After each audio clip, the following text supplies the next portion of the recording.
เฮาพลจิตวาสุดใจมหาวงศ์หัวหน้าการเมืองของราชการทหารแขวงเวียงจันทน์ฉะนั้นเนื่องในโอกาสห่างหากระเกียมสร้างขบวนการและก็เวียกงานต่างๆเพื่อคณะฮับต้อนวันสร้างตั้งกองทัพครบรอบ77 ปีที่จะมาถึงนี้เนาะก่อนอื่นข้าพเจ้าในนามต่างหน้าให้กับคณะพรรคคณะบรรษาของราชการทหารแขวงเวียงจันทน์แม้มีความรู้สึกภาคภูมิใจและก็ยินดีเป็นอย่างยิ่งที่เห็นว่ากองทัพประชาชนลาวของพวกเขาได้รับการสร้างตั้งขึ้นนับแต่วันที่3 มังกร 1949 มาถึงวันที่3 มังกร ปี 2016 ก็พอดีมีอายุครบรอบ77 ปีฉะนั้นกองทัพประชาชนลาวของพวกเขาเมื่อหวนคืนถึงประวัติมูลเสื้อการเติบใหญ่ขยายตัวของกองทัพของพวกเขาก็มันได้เติบใหญ่ขยายตัวขึ้นกำเนิดเกิดขึ้นในระยะที่ประเทศชาติเหมือนถูกจักรพรรดิต่างดาวหุกหานและก็ครอบงำแต่ในนั้นภายใต้การนำพาอันสละสงสัยของพรรคประชาชนปฏิวัติลาวถือว่าได้นำพาประชาชนลาวบรรดาเผ่าลุกขึ้นต่อสู้ต้านการหุกหานของพวกจักรพรรดิดังกล่าวฉะนั้นมาถึงวันที่20 มังกร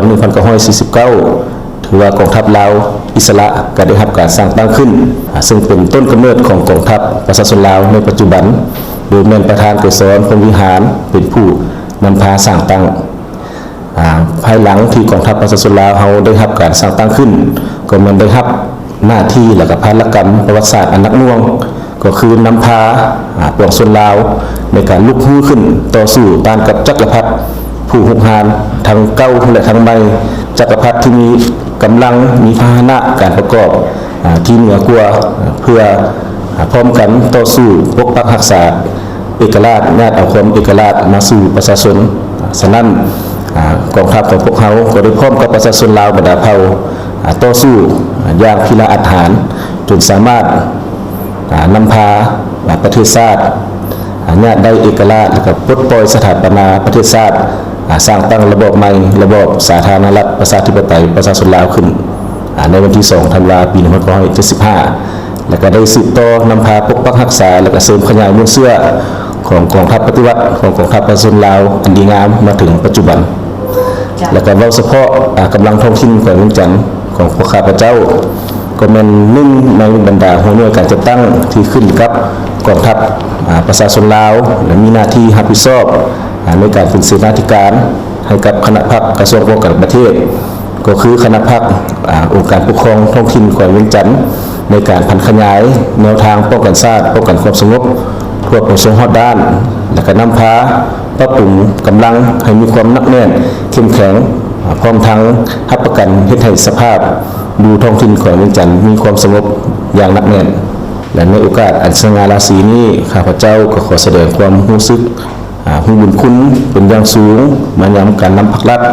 เรารวมเราเฉพาะในมันคณะพรรคกระทรวงป้องกันประเทศก็คือคณะพรรคองค์การปกครอง